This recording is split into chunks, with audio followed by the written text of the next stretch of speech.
এক গরিবের ডাকাতের জন্য, কিন্তু আমাদের কাছে সে এক খুনি, এক বিদ্রোহী।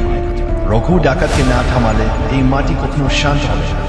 আজ তাকে ধরতেই হবে, নাহলে কাল ইতিহাসে আমাদের নাম থাকবে না। গরিবের সহায় এই রঘু ডাকাত গোটা বাংলার জন্য একটাই সমস্যা, আমাদের রাজনীতি পর্যন্ত কাঁপছে।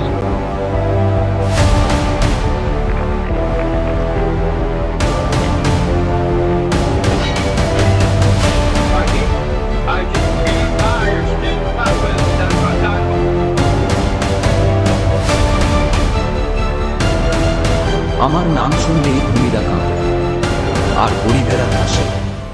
আমি রঘু, রঘু ডাকাত। বুলেটে যদি আমার বুক ভেদ করে, মনে রেখো, রঘু মারা যায় না, রঘু জন্ম নেয় প্রতিটা অন্যায়ের ভেতর। ওরা আমাকে ডাকাত বলে, আমি নিজেকে গরিবের সিপাহী বলি। জমিদারের অন্যায় আজ শেষ হবে, রঘু বেঁচে থাকুক বা না থাকুক। এসেছিল সেই